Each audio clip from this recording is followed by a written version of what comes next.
সুপ্রিয় দর্শক, সবাইকে স্বাগত জানাচ্ছি স্বাধীন সংলাপে। সহযোগিতায় আলোক হেলথ কেয়ার অ্যান্ড হাসপাতাল, বাবলি ইয়াসমিন পুরো আয়োজন জুড়ে থাকছে আপনাদের সঙ্গে। আজ আমার নির্ধারিত বিষয় ভোটের অতীত, ভোটের ভবিষ্যৎ। এই বিষয়টি নিয়ে আলোচনা করব। স্টুডিওতে আমার সঙ্গে আছেন সম্মানিত দুজন অতিথি, পরিচয় করে দেব তাদের সঙ্গে। স্টুডিওতে আছেন আনিস আলমগীর, সিনিয়র সাংবাদিক, আপনাকে স্বাগত জানাই। আছেন অ্যাডভোকেট আবু হেনা রাজ্জাকি, রাজনীতি বিশ্লেষক, স্বাগত জানাই এই আয়োজনে। যেতে চাই মূল আলোচনায়, ভোটের অতীত, ভোটের ভবিষ্যৎ। এই বিষয়টি আলোচনা শুরু করি। জনাব আনিস আলমগীর, ভোটের অতীত 14, 18, 24 সেটি হচ্ছে আমাদের অতীত, যে অতীত থেকে বের হয়ে আসার জন্যই গণ অভ্যুত্থান এবং আমাদের সামনে ত্রয়োদশ জাতীয় নির্বাচন, যেটিকে আমাদের প্রধান উপদেষ্টা বলেছেন যে ইতিহাসের সর্বশ্রেষ্ঠ একটি নির্বাচন হতে যাচ্ছে বাংলাদেশে। বর্তমান পরিস্থিতির প্রেক্ষাপটে, আইন শৃঙ্খলার পরিস্থিতির প্রেক্ষাপটে আসলে সেই প্রস্তুতি কতটুকু দেখতে পাচ্ছেন? আমি ইলেকশন হবে এটা বুঝতে পারছি, হয়তো ফেব্রুয়ারিতে এটা নির্বাচন হবে, কিন্তু ওনারা যেভাবে বলছেন সেটা কোনোভাবেই দেখছি না। প্রথমত 2-3টা কারণে আমি এটা দেখছি না। প্রথমত আইনশৃঙ্খলা পরিস্থিতি খুবই খারাপ। যারা পার্টিসিপেন্ট, যারা এখানে অংশীদার আছে, তারা নিজেরাও এটাতে বিশ্বাস করছেন। জামাতে তো অলরেডি বলে দিয়েছে যে কেন্দ্র পাহারার জন্য তাদেরকে লোক লাগবে, এবং এক কেন্দ্রে যদি সম্ভব হয় 5টা আর্মি নিয়োগ করার জন্য। 5টা আর্মি কোথা থেকে পাবে আমি জানি না, কারণ এটা তো বিশাল সংখ্যক। বাংলাদেশে হয়তো আবার নতুন করে নিয়োগ দিতে হবে, কিন্তু বিদেশ থেকে হায়ার করতে হবে। সে দেশে কোন দেশ বাংলাদেশকে এই সহযোগিতা করবে আমি জানি না। দ্বিতীয়ত আরেকটা কথা যেটা বলি, আমি সবসময় বলতেছি, যেহেতু একটা ইনক্লুসিভ ইলেকশন হচ্ছে না, ওনারা মনে করেন যে সব পার্টি না থাকলেও ইনক্লুসিভ ইলেকশন হয়। তো আমি মনে করি না পার্সোনালি, এটা ওনারা মনে করতে পারবেন। আমি ইনক্লুসিভ ইলেকশন বলতে বুঝি যে সব রাজনৈতিক দলের অংশগ্রহণপূর্ণ যে নির্বাচন, সেটাকে ইনক্লুসিভ ইলেকশন বলে। সেই যেহেতু ইনক্লুসিভ ইলেকশন হবে না, যারা বঞ্চিত হবে, যারা এই ইলেকশনে অংশ নিতে পারছে না বা তাদেরকে আইন করে অংশ নিতে দেওয়া হচ্ছে না, তারা যদি এটা প্রতিরোধের ডাক দেয়, তখন এটা আরেক ধরনের বিশৃঙ্খলা তৈরি হবে। তাদের উদ্দেশ্য কি আমি জানি না, তারা এখন কি ডাক দেবে কি দেবে না সেটা এখনো ক্লিয়ার না। বাট আওয়ামী লীগের তরফ থেকে অলরেডি বলা হয়েছে যে নির্বাচন বর্জন করবে তারা। আর তারা যদি এই বর্জন, যদি বিএনপি যেভাবে 2024 সালে শান্তিপূর্ণ বর্জন করেছিল, আপনার খেয়াল আছে নিশ্চয়ই, তখন বিএনপি কিন্তু প্রতিহত করার কথা বলেনি। তো সেরকম শান্তিপূর্ণ বর্জন যদি করে থাকে তাহলে দ্যাটস গুড। আর যদি বিএনপির মতো, বিএনপি জামাত যেভাবে 2014 সালে যে নির্বাচন হয়েছিল, যে সর্বাত্মক এটা মানে প্রতিরোধের মানসিকতা নিয়ে আওয়ামী লীগ যদি সেটা করে, তাহলে এখানে রক্তক্ষয়ের সম্ভাবনা আছে। কারণ আমরা যদি স্মরণ করি, প্রায় 200 লোক ওই ঘটনায় মৃত্যুবরণ করেছিল, প্রায় 200 স্কুল কলেজ জ্বালিয়ে দেওয়া হয়েছিল যেগুলো ভোট কেন্দ্র ছিল, এবং প্রিসাইডিং অফিসারকে পর্যন্ত হত্যা করা হয়েছিল। সো আমরা সেরকম একটা কাল দেখতে চাই না। আর আরেকটা ইলেকশন, যেটা 2018 ইলেকশন, সেটা তো আমি মনে করি যে মানে একতরফা ইলেকশন হয় নাই, সবাই একসাথে অংশগ্রহণমূলক হয়েছে, কিন্তু ইলেকশনটা একতরফা। ইলেকশনটা রাতের ভোট হয়ে গেছে, এটা রাতের ভোট কেউ দেখে নাই, এটাও আবার কথা। রাতে যে ভোট হয়েছে এটা কেউ দেখে নাই, কোনো প্রমাণ নাই, কিছুই নাই, কিন্তু রাতে যে ভোট হয়েছে এটাতে কারো সন্দেহ নাই, এবং দেখে নাই কিন্তু সন্দেহ নাই কারো। তো সেরকম একটা ভোট হয়ে গেছে।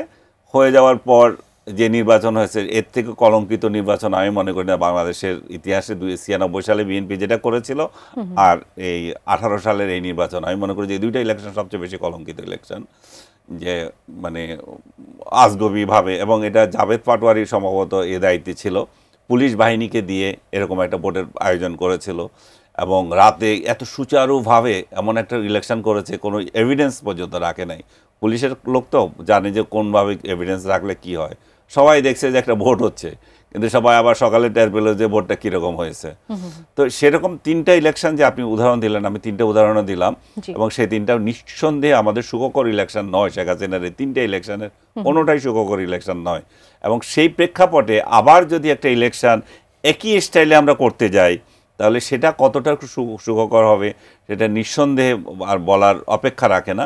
এবং সেই জায়গায় দাঁড়িয়ে আমাদের প্রধান নির্বাচন কমিশনার কিংবা আমাদের প্রধান উপদেষ্টা যদি বলেন যে ইতিহাসের সেরা ইলেকশন হবে, এটা মনে হয় পাগলও বিশ্বাস করবে না। এখন সামনের দিন কি হয় দেখি, দেখার বিষয় আছে। একজন দর্শক আছেন, তার প্রশ্নটি একটু নিতে চাই। দর্শক, স্বাগত জানাই। কে বলছেন, কোথা থেকে বলছেন, আপনার প্রশ্নটি করবেন।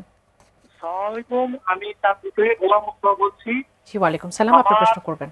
আনিস আলমগীর, উনি অত্যন্ত আমার একজন প্রিয় সাংবাদিক এবং ওনার বিগত দিনের প্রত্যেকটা অনুষ্ঠান আমার কাছে ভালো লেগেছে। ওনার কাছে আমার প্রশ্ন, বাংলাদেশ এবং রাজ্জাকি ভাইয়েরও আমার একজন প্রিয় ব্যক্তিত্ব, ওনার কাছে আমার প্রশ্ন যে বিগত দিনে বাংলাদেশের স্বাধীনতার পরে সবচেয়ে বেশি দেশ চালিয়েছে বাংলাদেশ আওয়ামী লীগ।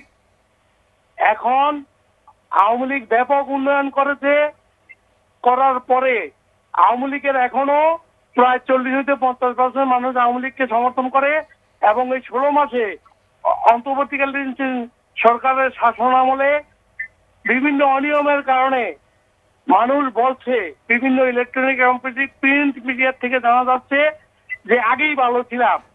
এই মুহূর্তে বিএনপি জামাত ইলেকশনে না আসলে যদি এই ইলেকশন অংশগ্রহণমূলক, উৎসবমুখর এবং পার্টিসিপেটরি না হয়, তাহলে আওয়ামী লীগ এবং জাতীয় পার্টি এই মুহূর্তে ইলেকশনে না আসলে কি সেটা অংশগ্রহণমূলক? আপনার প্রশ্নটি আমরা পেয়েছি, অসংখ্য ধন্যবাদ, থাকুন আমাদের সঙ্গে।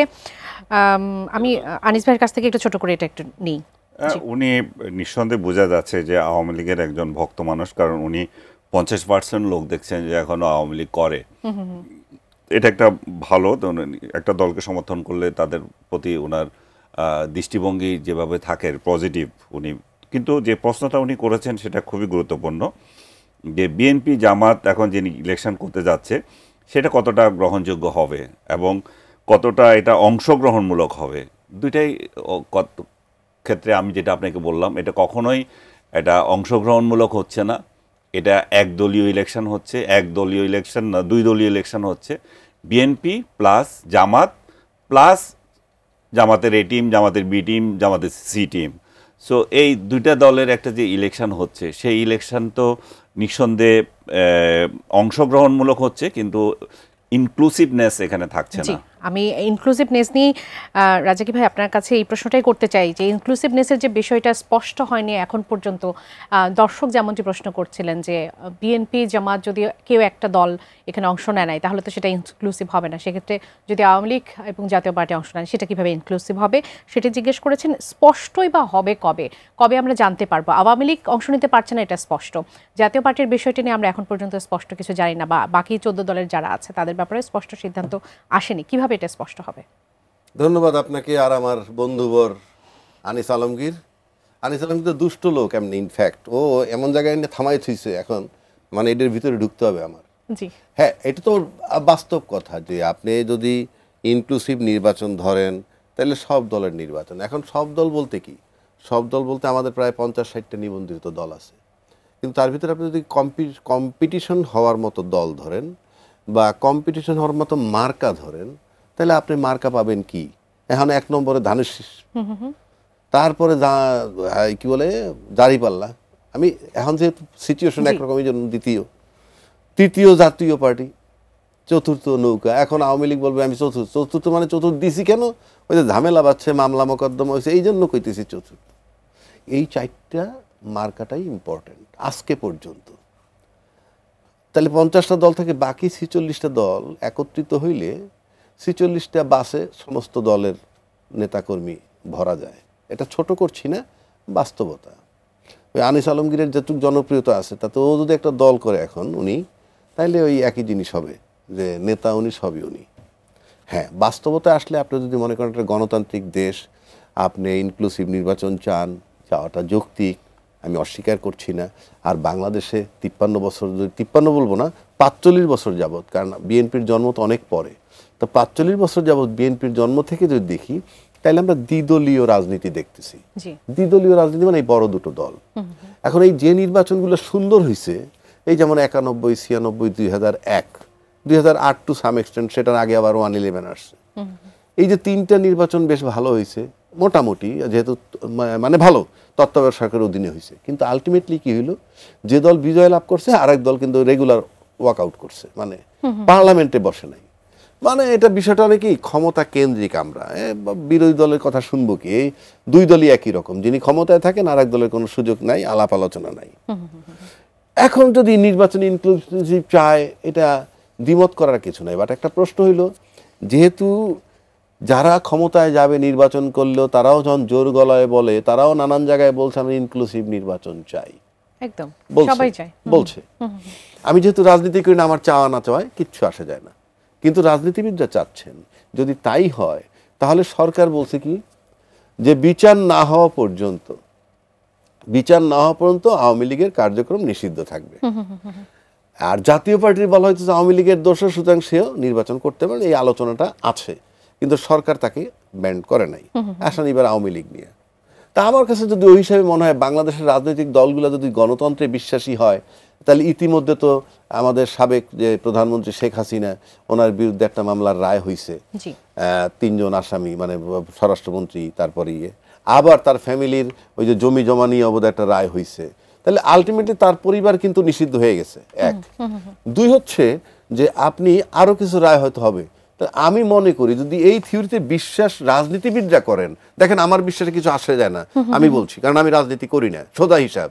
কিন্তু রাজনীতিবিদরা যেভাবে বলে আমরা গণতন্ত্রে বিশ্বাসী, আমরা ইনক্লুসিভ নির্বাচন চাই ইত্যাদিতে, তাই সবাই মিলে বলুক। ইউনূস সাহেব তো চলেই যাবে, সর্বোচ্চ টাইম নিয়েছিল জুন পর্যন্ত, তো ভাই তাহলে ফেব্রুয়ারিতে করলাম না, আওয়ামী লীগের আরো 2-4টা বিচার আপনারা করতে চান কইরা ফালান, কইরা যখন শেষ হয়ে যায় তাহলে যারা আসামি হইলো বা দণ্ড পাইলো, বাকিগুলোর জন্য এমবার্গোটা তুলে দেন, সবাই মিলে আন্দোলন করেন। আমি বলতে চাচ্ছি এটা, মানে আপনারা, কারণ আমি শেখ হাসিনা বাদই দিলাম, আওয়ামী লীগ বাদই দিলাম, কিন্তু আমরা যারা এক্সিস্টিং বলতেছি আমরা ইনক্লুসিভ নির্বাচনে বিশ্বাসী, আমরা গণতন্ত্রে বিশ্বাসী, আমরা বিরোধী দলে বিশ্বাসী, এই যদি হয় তাহলে আসেন সবাই মিলে আবার বৈশা একটা কাজ করি যে ঠিক আছে ভাই, নির্বাচন কিছুদিন দরকার হলে মাননীয় কি প্রধান উপদেষ্টা আপনি তো করেন, বিচার টিচার করে ফেলান, কারণ বিচারে কয়জনের দণ্ড হবে, 200-500 হয়ে গেল, তারপরে বাকিরা তো ফ্রেশ, তারপর আপনি নির্বাচন দেন, আসেন না ইনক্লুসিভ নির্বাচন করে, দেখি অতটুকু উদার আমরা হইতে পারি কিনা। ইনফ্যাক্ট এইগুলা কথার কথা, এখন দ্বিদলীয় শাসন থেকে আমরা আজকে যাচ্ছি একদলীয় শাসনে। এখন চিন্তার বিষয় অন্য জায়গায়, কথার কথা বলছি, তর্কের খাতিরে জামাত নির্বাচন করলে হয়তো তাদের ভোট কিছু বাড়ছে, আগের থেকে শুনতেছি এখন নাকি মাঠে বাড়ছে, কিন্তু পরীক্ষা করা হয় নাই, যতই বাড়ুক তাতে ক্ষমতায় যাওয়ার মতো হয়েছে কিনা আমার সন্দেহ আছে। পাশাপাশি এনসিপি, আচ্ছা যদি কোনো কারণে জামাত এবং এনসিপি বললো আমরা নির্বাচনে যাব না, আমি একটা তর্কের খাবো, তাহলে রেজাল্টটা কি হবে? তাহলে আবার সেই একতরফা নির্বাচন হবে, আবার সেটা নির্বাচনে কি হবে কিনা? কাজী রাজনীতিবিদ উদার হইতে চায়, আমি বারবার বলছি, আমি আওয়ামী লীগের মুক্তিও চাই না, আওয়ামী লীগের নিষেধাজ্ঞা উঠুক তাও চাই না, কিন্তু রাজনীতিবিদরা যে উদার, তারা যে এত উদার, তাহলে আরো 2-3 মাস স্যাক্রিফাইস করুক না, কইরা ঠিক আছে শেখ হাসিনা আওয়ামী লীগের বিচার করেন, বিচার করার পর 500, 1000, 2000 দণ্ডপ্রাপ্ত হইলে হোক, তার তো কোটি কোটি লোক আছে, তারপরে ইনক্লুসিভ নির্বাচন করেন, লেট আস সি, দেখি দেশটা কোথায় যায়। জি, আরো একজন দর্শক আছেন এই মুহূর্তে, তার প্রশ্নটা একটু নিতে চাই। দর্শক স্বাগত জানাই, কে বলছেন, কোথা থেকে বলছেন, আপনার প্রশ্নটি করবেন। কুষ্টিয়া থেকে রবিউল বলতেছিলাম। আমার মাননীয় অতিথির কাছে আমার প্রশ্ন যে আপনারা সবাই যে শুধু আওয়ামী লীগের ভোট নিয়ে টানাটানি করতেছেন, আচ্ছা আওয়ামী লীগের ভোটাররা কি পাগল হয়েছে যে আওয়ামী লীগকে নির্বাচনে আসতে দেবে না, তারা আবার ভোট কেন্দ্রে যাবে? আমার ইউনিয়নে 8000 ভোটার আছে আওয়ামী লীগের, 100 ভোটারও ভোট কেন্দ্রে যাবে না যদি আওয়ামী লীগ নির্বাচনে না আসে। তাহলে যখন ভোটের পার্সেন্ট কমে যাবে তখন এই নির্বাচন কিভাবে বৈধ বলবেন আপনারা? আপনাকে ধন্যবাদ, থাকুন আমাদের সঙ্গে। আনিস ভাই, আমি আসলে এই প্রশ্নটি নিয়ে আসছিলাম যে এই যে ভোটের ঝুলিটা আসলে কার দিকে যাবে, ফ্লোটিং ভোট যেগুলো আছে, আওয়ামী লীগের ভোট যেগুলো আছে, 14 দলের অন্যান্যদের যে ভোটগুলো আছে, সেই ভোটগুলো আসলে কারা বেশি টানতে পারবে? কেননা আমরা বিভিন্ন প্রতিশ্রুতি দেখতে পাচ্ছি, বিএনপি বলছে যে যারা যুদ্ধাপরাধী তাদেরকে ভোট দেওয়ার দরকার নাই, জামাত তারা বলছে যে হচ্ছে যারা চাঁদাবাজি করছে 5 আগস্টের পর থেকে তাদের ভোট দেওয়ার দরকার নাই, এনসিপির নাসিরউদ্দিন পাটোয়ারি গতদিন বলেছেন যে গণহত্যার বিচারে তারা একপাক্ষিক অবস্থান নিতে চান না, সেজন্য তারা একেবারে জামাতেরও তারা হচ্ছে বিচারের পক্ষে। সেক্ষেত্রে আসলে ভোটের ঝুলিটা কার বেশি ভরতে যাচ্ছে? ভোটের ঝুলি তো এখানে ওই ভদ্রলোক ঠিকই বলেছেন, যখন আওয়ামী লীগকে আপনি ভোট করতে দিচ্ছেন না তখন তার কোন ঠেকা পড়েছে যে তার সমর্থকরা ভোট কেন্দ্রে গিয়ে আপনি আবার মবেরও শিকার হবেন। আপনি যদি আওয়ামী লীগকে ভোট দেবেন ভাবে, তাহলে বিএনপিকে ভোট দেবে ভাবে, তাহলে জামাতের লোকেরা তাদেরকে মব করবে। আবার যদি তারা জামাতকে দিতে যায়, বিএনপির লোকেরা করবে। তারা এই রিস্ক নিয়ে কেন ভোট দিতে যাবে? প্রথমত তাদের দল নাই, তাদের মার্কা নাই, দ্বিতীয়ত এই রিস্ক আমি কেন নিতে যাবে, তারা যাবে না। সো তারপরও এই দুইটা দলকে পায়ে ধরে এই দুইটা দল এখন এই ভোটারদেরকে পায়ে ধরা শুরু করেছে যে ভাই আমাদের দিকে থাকো, হ্যাঁ। এবং একজন আরেকজনকে করছে। বিশেষ করে জামাতের চরিত্রটা খুব মানে ধরনের, মানে কি বলবো, এটা রহস্যাবৃত। ওরা খুব ভালো করে চাচ্ছে যে বিএনপি আওয়ামী লীগের ভোটগুলো যাতে জামাতের ইয়েতে যায়, এবং বিভিন্ন জায়গায় তারা জামাতের নেতাদেরকে শেল্টারও দিচ্ছে, এবং আওয়ামী লীগের নেতাদেরকে তারা শেল্টারও দেয় এবং তাদের খাতিরও করছে ভাই, যে ওরা যে এবং বিএনপি নেতারা যে তাদের উপর নির্যাতন করেছে, বিএনপিরা ভুয়া মামলা দিচ্ছে, এটাও সত্য, সেটাও দেখা যাচ্ছে। এবং কিন্তু সেটাকেও তুলে ধরছে জামাতের, সেটাও তুলে ধরছে। কিন্তু আরেকটা চরিত্র হচ্ছে, আপনি সোশ্যাল মিডিয়ায় যখন যাবেন তখন দেখবেন যে এই জামাতের লোকেরাই আবার স্বৈরাচারের দোসর খুঁজতেছে, আমাকে উনাকে একে যাকে যেখানে পাচ্ছে ট্যাগ দিচ্ছে, এরা স্বৈরাচারের দোসর। একদিকে তারা স্বৈরাচারের দোসরদের কাছে ভোট চায় যাতে দাঁড়িপাল্লায় ভোট দেয়, আবার স্বৈরাচারের দোসর বলে আরেকজনকে ট্যাগ দেয় এবং শাহবাগে মিছিল করে, কুশপুত্তলিকা দাহ করে, এগুলো করতেছে। এবং সোশ্যাল মিডিয়া শাহবাগে করে যারা কিছু টোকাই শ্রেণীর, এগুলা এটা করতেছে। এটা জামাতের ইন্ধন ছাড়া এটা হতে পারে না। আর সোশ্যাল মিডিয়া বট বাহিনী জামাতের এগুলো করতেছে। তো তারা আসলে যদি আওয়ামী লীগের ভোট চায়, স্বৈরাচারের দোসরদের ভোট চায়, তাহলে একটা ক্লিয়ার হতে হবে, ভাই যা হয়েছে ভুলে যাও, আমাদেরকে ভোট দাও, এটা বলতে হবে। কিন্তু একদিকে এটা, আরেকদিকে ওইটা করে করে তাদের পক্ষে ভোট যাবে না। কিন্তু ওই উনি যেটা বললেন যে যদি আওয়ামী লীগ থেকে কোনো সিগন্যাল না পায়, আমি বিশ্বাস করি যে ওরা ভোট দেবে না। তবে সরকার যদি চায় যে যারা মব ভায়োলেন্সের ভয়ে ভোট দিতে যাবে না, তাদের ভোটটাকে কিভাবে নিয়ে, সরকার যেভাবে বলছে আওয়ামী লীগ না আসলে যে ইনক্লুসিভ হবে না তা না, অংশগ্রহণমূলক হবে না তা না, অংশগ্রহণমূলক হচ্ছে, কারণ হচ্ছে যে ভোট যত বেশি পড়ে। তো সেই ক্ষেত্রে সরকার একটা বুদ্ধি করতে পারে, সেটা হচ্ছে প্রবাসীদের জন্য এখন যে ভোট সিস্টেম করেছে অ্যাপসের মাধ্যমে, এবং যারা নির্বাচনী কাজে ব্যস্ত থাকবে তারাও এভাবে ভোট দিতে পারবে। তাহলে যে লোকগুলো পলাতক আছে, যে লোকগুলো কেন্দ্রে যেতে চায় না, তাদের ভোট পাওয়ার যদি এত শখ হয়, তাহলে তাদেরকেও এই অ্যাপসের মাধ্যমে ব্যবস্থা করে দিতে পারে। যেটা আমাদের তো এখানেও পোস্টাল ব্যালট আছে, পৃথিবীর বহু দেশে আছে। সো আপনি যখন অ্যাপস করেছেন তাহলে এইটা কাজে লাগাতে পারেন, এটা একটা যুগান্তকারী কাজ হবে। এবং আমরা যদি খেয়াল করে দেখি যে 2011 সরকার কত সালে এসেছিল, 2001 না? হ্যাঁ, 2007 জানুয়ারিতে। হ্যাঁ, জানুয়ারিতে যখন যে সরকার আসলো, তো 2011 সরকার অন্তত একটা রিমার্কেবল কাজ করে গেছে বাংলাদেশের জন্য, যেটা হচ্ছে যে আমাদের ন্যাশনাল আইডি হয়ে গেছে। আমরা এখন সবাই লিপিবদ্ধ হয়েছি, তখন ডাটাবেজে চলে আসছি। ডক্টর ইউনূসের সরকারের একটা কাজ নাই যেটা জাতি মনে রাখবে। মব ভায়োলেন্স ছাড়া এরা আর কিছু উপহার দিতে পারে না বড় ধরনের। সো এরা যদি এই কাজটা করে, যে আমরা ভোট সিস্টেমটা করে গেছি, শুধু প্রবাসীদেরকে ভোট দিতে চাই নাই, আমরা দেশের মধ্যে কেন্দ্রে এসে দিতে পারবে না তাদের জন্য বিশেষ ব্যবস্থা, জন্য আমরা বিশেষ ব্যবস্থা, তাতে করে আওয়ামী লীগের যে ভোটারগুলো ঘরে বসে থাকবে কি করে, আছে ঠিক আছে দিয়ে দিই, তাহলে একটা তাদের পছন্দের প্রার্থীকে তারা দিতে পারে। যে নিজেদের প্রার্থী না থাকলো, অন্তত মব ভায়োলেন্সের শিকারও হলাম না, কাকে ভোট দিলাম সেটাও দেখলো না, এটা হতে পারে। এই যে ভাই যে বললে, তাহলে ওরা তাহলে ভোট দিতে যেতে পারে।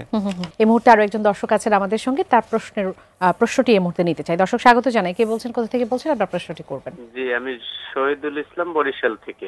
বলবেন আপনার প্রশ্নটি। আমার সম্মানিত আলোচক দ্বয়ের কাছে প্রশ্ন, সরকার একটা ভালো নির্বাচন করতেছে, অংশগ্রহণমূলক, ফ্রি ফেয়ার, এবং আমাদের প্রধান উপদেষ্টা মহোদয় বলছেন যে সবচেয়ে স্মরণকালে সেরা। তো যে দেশে কয়েকজন বাউলকেই পুলিশ বা প্রশাসন প্রোটেকশন দিতে পারে না, সাধারণ বাউল যারা হামলার শিকার হয়, সেই দেশে কিভাবে একদিনে এত বড় নির্বাচন উঠাবে? আদতে কি এটা সম্ভব? অসংখ্য ধন্যবাদ। থাকুন আমাদের সঙ্গে। রাজাকি ভাই, আপনার কাছ থেকে উত্তরটি নেই, আপনি শুনেছেন, আমি কি আবার রিপিট করব? বলেন। আচ্ছা, তিনি প্রশ্ন করেছেন যে যেহেতু একজন বাউলকে, এবং সেই ঘটনাকে কেন্দ্র করে পরপর কিন্তু আরো কয়েকটি ঘটনা ঘটেছে, যারা প্রতিবাদ করেছে তাদের উপর হামলা নিয়ে, আক্রমণ নিয়ে, তাদেরকে গ্রেফতার করা নিয়ে, তাদের উপরে আবারও হামলা করা হয়েছে। তাহলে সরকার যখন এটাকে ব্যাকআপ দিতে পারছে না, তখন এত বড় একটা নির্বাচন কিভাবে সুষ্ঠু করবে? ধন্যবাদ আপনাকে। এবং যে প্রশ্ন করছে শহীদুল ইসলাম, বরিশাল থেকে, আমার নিজের বাড়ি বরিশাল ঝালকাঠি। আসলে দেখেন, মানে এই যে বাউলের যে ইতিহাস বাংলাদেশে 53 বছরের ইতিহাস, মানে এর পিছে আমরা গেলাম না। আমাদের দেশের বয়স 53, তাই বলছি। আপনি যদি পাকিস্তান আমলে যান, সেদিন তখনও বাউল ছিল, বাউল সবসময় ছিল। এখন যার কথা বলা হচ্ছে যে আবুল সরকার, সে আমি দেখছি যে মানে পরে আমি এই ঘটনা ঘটার পর আমি দেখছি, যতটুকু পারছি দেখছি, তাতে বিষয়টা হলো এইরকম, উনি ডাবল রোল প্লে করছেন তার গানগুলার ভিতরে। একদিকে উনি প্রশ্ন করছেন, আরেকদিন উনি উত্তর উত্তর দিচ্ছেন। এখন সেখানে অনেকগুলো কথা বলছে, যেমন তিনি বলছেন আল্লাহ বলছেন আমি সবার আগে এশক তৈরি করছি, তারপরে বলছেন আমি নূর তৈরি করছি, তারপরে বলছেন কি রূহ, এরকম কতগুলো 3-4টা। তখন বলছে যে প্রত্যেকটাই যদি শুরুতে বলে প্রথম সৃষ্টি করছি, তাহলে এটা কি মুখ দিয়ে বলে না অন্য কিছু দিয়ে বলে? এখন প্রশ্ন হচ্ছে যে আমরা যারা সেন্সেবল, আমরা সবাই জানি, সবাই বলে, আমার ওই ধর্মজ্ঞান একেবারেই নাই, তারপরে আমি বলি আল্লাহ পাক নিরাকার, আমরা যেটা শুনি। তো যিনি নিরাকার, বাট আবার পাশাপাশি আল্লাহ পাক 18,000 মাখলুকাতের নেতৃত্ব দেন। এই যে চন্দ্র, সূর্য, গ্রহ, তারা, আকাশের যত তারা, পাতালের যত বালি, সমুদ্রের পানি, সব কিন্তু একটা রাইট অর্ডারে চলতেছে। এটা তো একটা মারাত্মক ব্যাপার।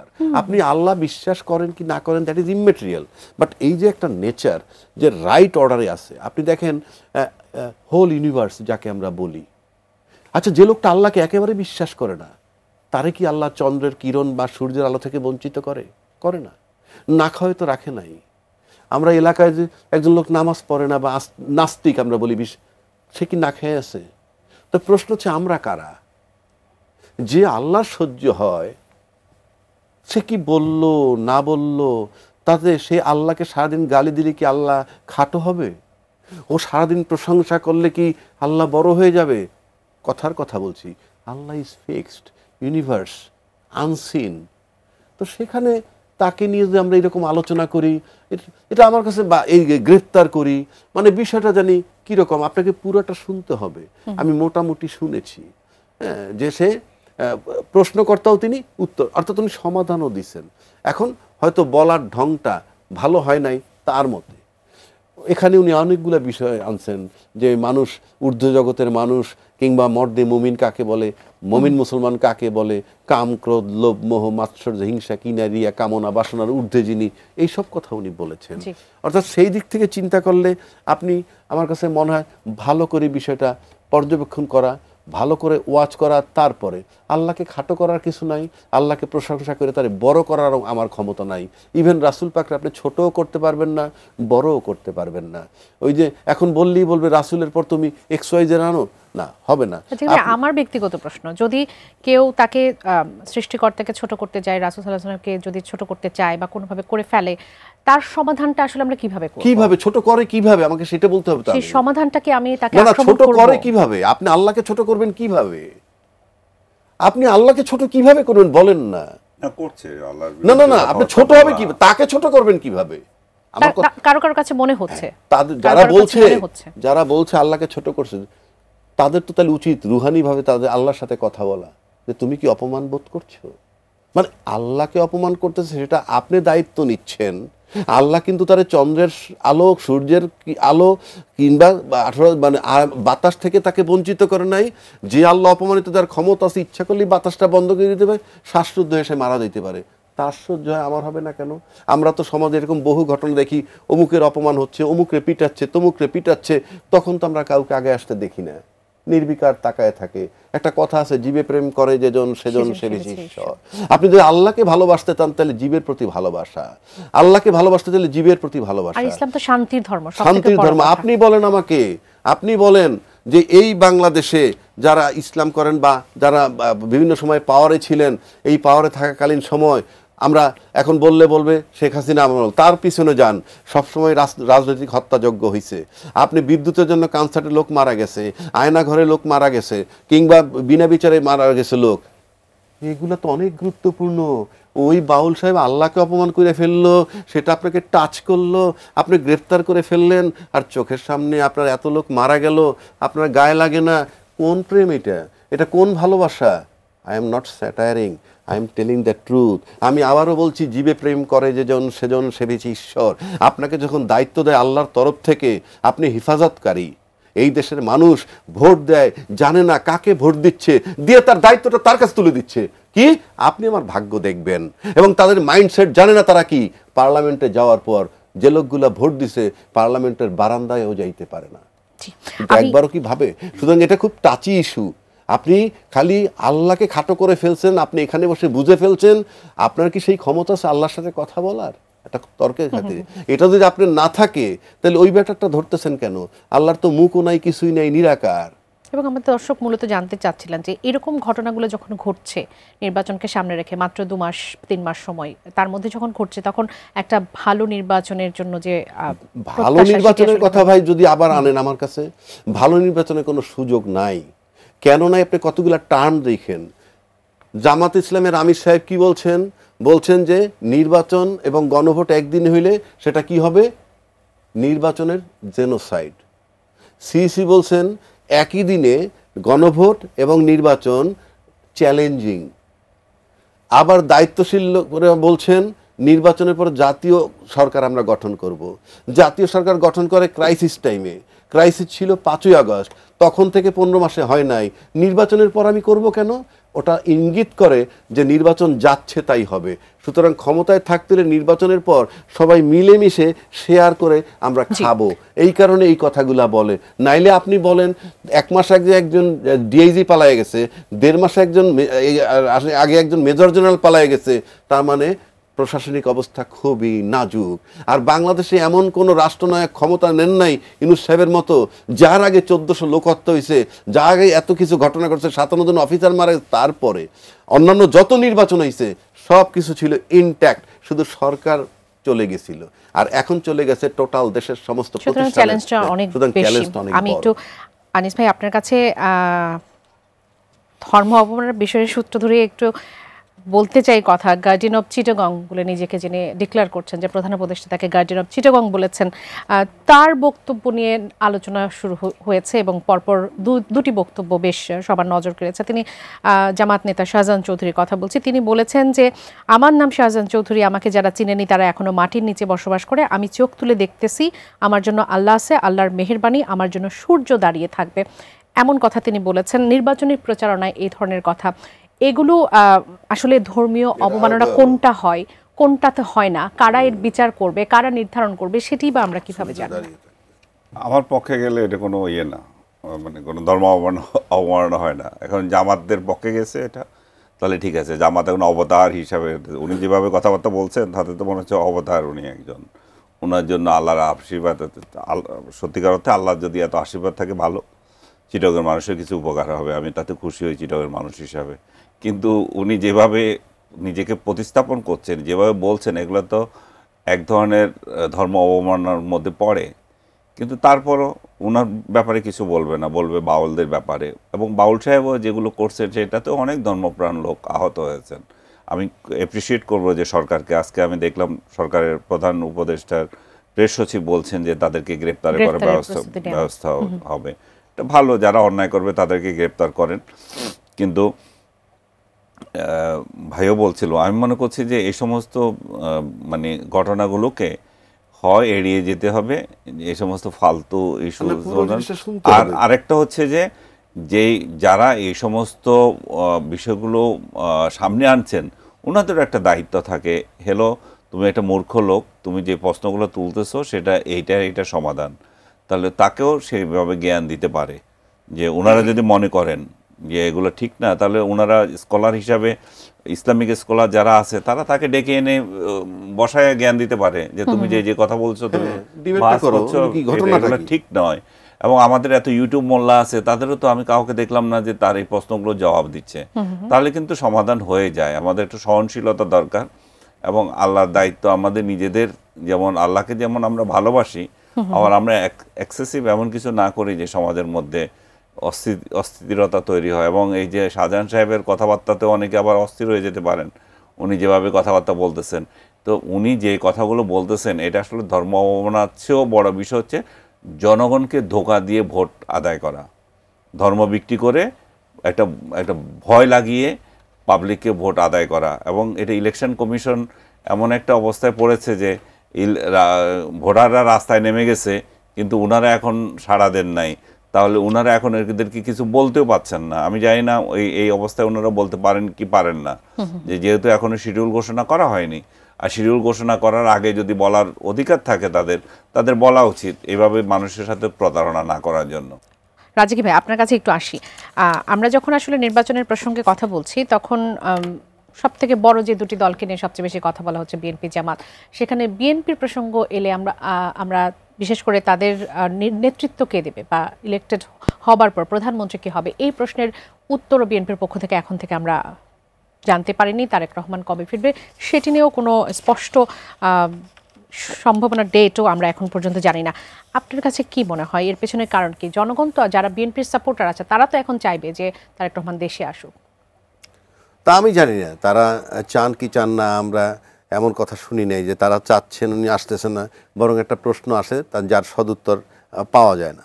এখন কেন আসেন না এই বিষয়ে আমি কিছু বলতে পারবো না। ইনফ্যাক্ট আমি তা জানি না। আমার কাছে মনে হয় যে তফসিল ঘোষণা করে তারপরে যদি তারেক সাহেব আসেন, তাহলে আমার কাছে আমি মনে করতে পারি যে নির্বাচনটা হওয়ার দিকে যাচ্ছে এবং মোটামুটি হয়তো নির্বাচনটা হবে নিশ্চিত হইলেই উনি আসবেন বলে আমার ব্যক্তিগত ধারণা। আর উনি আসতেছেন না কেন, আসতে পারতেছেন না, এই ব্যাখ্যা আমি দিতে পারবো না। এই একটা আরেকটা বিষয় আমি সিম্পল বুঝি নির্বাচনের ব্যাপারে। আমার পরিষ্কার আমার একটা ধারণা যে নির্বাচন কারা চায় কারা চায় না। যারা নির্বাচন করলে ক্ষমতা আসবে ন্যাচারালি তারা নির্বাচন চাইবে, আর যারা মনে করে যে নির্বাচন করলে তারা ক্ষমতা আসতে পারবে না তারা নির্বাচন চাইবে না। কিন্তু প্রশ্ন হচ্ছে এখানে ইউনূস সরকারের রিমুভালটা খুব জরুরি। কেন জরুরি? গণতান্ত্রিক সরকারের কাছে ক্ষমতা হস্তান্তর করা। পাশাপাশি পতিত সরকার যারা আছে তারাও চায় না ইউনূস সরকার ক্ষমতায় থাকুক ন্যাচারালি, কারণ ইউনূস সরকারকে ধৈরেই নেওয়া হয়েছে আওয়ামী বিরোধী সরকার, কারণ আওয়ামী পতিত সরকারের পরই সে বসছেন এবং ইতিমধ্যে শেখ হাসিনার বিরুদ্ধে রায়ও হয়েছে। ইউনূস সাহেবের সরানোর দুটো পদ্ধতি, একটা পদ্ধতি উনি নিজে যদি পদত্যাগ করে চলে যান, আর একটা হইল অপশন নির্বাচন, এছাড়া তাকে সরানোর কোনো সুযোগ নাই। সুতরাং যারা নির্বাচন করলেই ক্ষমতা আসবে তারা সব দিক চায় ইউনূস সাহেবও চলে যাক নির্বাচন দিয়ে, আর যারা মনে করে যে না নির্বাচন হোক বা না হোক ইউনূস চলে যাক, সেক্ষেত্রে ওই নির্বাচন ছাড়া যদি চায় তাহলে যারা নির্বাচন চায় না তাদের জন্য একটা সুবিধাজনক অবস্থা তাদের হয়। এখন প্রশ্ন হচ্ছে যে এই ইউনূস সরকারের যাওয়াটা জরুরি যারা মনে করে তাদের কথা বলছি। সেক্ষেত্রে তারা নির্বাচন চাইবে এবং আর মানে নির্বাচন না দিয়ে যদি যায় ইউনূস সরকার, সেটা সবচেয়ে বড় কথা কোনটা, যে ইউনূস সরকার যদি নির্বাচন দিয়ে যায় তাহলে এখনো ফেব্রুয়ারি পর্যন্ত থাকবেন। এই ফেব্রুয়ারি পর্যন্ত থাকা যে লম্বা সময়টা, সেটা পতিত সরকারের কাছে গ্রহণযোগ্য কতটুক? কেননা তাদের এই ভিতরে অনেকগুলো বিচার হবে। আর যদি ইউনূস সরকার কালকে চলে যায়, আমার ধারণা, কিন্তু ইউনূস সরকারের পক্ষ থেকে আসলে বলা হয়েছে যে পরবর্তী নির্বাচিত সরকারের হাতে তারা ক্ষমতা হস্তান্তর করে তারপর তারা আসলে, সেটা ইউনূস সাহেবের বক্তব্য। আমি তো বলছি না উনি নির্বাচন করে ক্ষমতা দিয়ে চলে যাবেন, তাহলে ফেব্রুয়ারি পর্যন্ত মানতে হবে। এখন যারা পতিত সরকার তারা তাকে ফেব্রুয়ারি পর্যন্ত মানেন কিনা এটা একটা প্রশ্ন। আর যারা নির্বাচন করলে ক্ষমতায় আসবেন তারা ইউনূস সাহেবের কাছ থেকে নির্বাচনটা কিভাবে নেবেন সেটাও একটা চিন্তার বিষয়। কারণ ইউনূস সাহেব যদি এমনি পদত্যাগ করে চলে যান নির্বাচন ছাড়া কোনো কারণে চাপে, তাহলে তো যারা ক্ষমতায় আসবে তাদের জন্য খুব বিপজ্জনক যে আমি পাইলাম না কিছু। আর অন্য যে দলগুলো আছে তারা ভাবতেছে যতক্ষণ ইউনূস সরকার আছে ততক্ষণ আমাদের সেফটি সিকিউরিটি আছে, আমাদের একটা ইনফ্লুয়েন্স আছে, আমাদের একটা প্রভাব আছে, সুতরাং নির্বাচন না হলে তাদের জন্য লাভজনক। ধন্যবাদ আনিস ভাই। যে মামলার কথা তিনি বলছিলেন সেই মামলার সূত্র ধরে যদি বলি, প্লট দুর্নীতি মামলার যে রায় হয়েছে সেখানে শেখ হাসিনার আজ 21 বছরের সশ্রম কারাদণ্ড, পুতুল এবং তার ছেলে জয় এদের 5 বছর করে কারাদণ্ডের কথা বলা হয়েছে। আমরা বিগত দিনে দেখেছি অগ্রণী ব্যাংকের 2টি লকার থেকে 832 ভরি স্বর্ণ পাওয়ার কথা জানিয়েছে দুদক। মামলার রায় তো আসলে 2টি হয়ে গেল, সেটি যেহেতু অভ্যুত্থান পরবর্তী সময়ে বিচার একটি বড় ইস্যু ছিল, সেটি নিয়ে আসলে কিছু বলতে চাইবেন কিনা? সেই মামলার রায় তো হয়ে গেল, সেটি আর কোনো হবার সম্ভাবনা আছে সামনে, বা সেটি কোনো প্রভাব রাখবে না? হতেই পারে, মামলা তো একটার পর একটা দিয়ে যাচ্ছে। এবং সবচেয়ে আশ্চর্যজনক ঘটনা যেটা হচ্ছে যে শেখ হাসিনা এবং কামাল সাহেব আর একজন যে পুলিশ প্রধানের বিরুদ্ধে যে মামলাটা হলো, সেই মামলাটা পৃথক মামলা কেন হলো জানি না। কারণ যে ঘটনার জন্য তাদের বিচার হচ্ছে আশুলিয়া এবং চাঙ্গারপুলের, সেই ঘটনায় যারা গুলি চালিয়েছিল তাদেরও আলাদা বিচার হচ্ছে। পৃথিবীর এমন কোনো আইনজীবী একজন আছে, পৃথিবীতে এরকম কোনো নিয়ম আছে কিনা যে একই ঘটনায় 2টা মামলা হবে, 2জনে আলাদা আলাদা বিচার হবে? এটা আমি জানি না এটা কিভাবে একটা বিচার হচ্ছে। তো এই মামলা শেখ হাসিনার বিরুদ্ধে আরো অনেক মামলা হবে, কথা বলার আছে আমার পক্ষে অ্যাড করা যাবে, কিন্তু আজকে সময় নাই, চলতেই থাকবে আরো মামলা। আর যেটা আজকে যেটা হলো প্লট মামলার একটা রায় হলো, সেখানে তো ওনার 21 বছরের সাজা হলো আর ছেলে মেয়েদের 5 বছরের হলো। আমি এখানে ব্যক্তিগতভাবে খুব আহত হয়েছি শেখ হাসিনার এই কর্মকাণ্ডে। ওনার 6টা প্লট ওনার খুব জরুরি না, পুরো বাংলাদেশ যখন ওনাকে দিয়ে দিয়েছে মানুষ, সেখানে ওনার 6টা প্লট কেন লাগবে এবং ওনার ছেলে মেয়েদের জন্য কেন লাগবে? আর ওনার তো একটা বাড়ি সুধা সদনে ওনার একটা বাড়ি আছে, না হোক সেটা ওনার পার্সোনাল, কিন্তু ওনার হাজব্যান্ডের বাড়ি আছে। তো সেই জায়গায় এটা আমার কাছে খুব ভালো লাগেনি আর কি। ওনার মতো এত উচ্চ পর্যায়ের একজন নেত্রী, একটা 6টা প্লটের কি দরকার ওনার, এবং এটার জন্য আবার এখন ওনাকে আইনের আশ্রয় নিতে হয়েছে। তার থেকেও বড় বিষয় হচ্ছে ডক্টর ইউনূস কয়েকশো একর যে জমি নিয়ে গেছে, সেটাও এখন ফেসবুকে আসতেছে যে উনি যে নিয়ে গেছেন তাহলে উনারগুলো কি হবে। এই 60 একরের জন্য যদি এই সাজা হয় বা 10 একরের জন্য যদি এই সাজা হয়, উনার কত সাজা হবে, এইগুলো কিন্তু সামনে চলতেই থাকবে। এবং উনি যে রাষ্ট্র ক্ষমতায় বসে শেখ হাসিনা নিজেকে নিজে উপহার দিয়েছেন, সেই জন্য উনি সাজা পাচ্ছেন।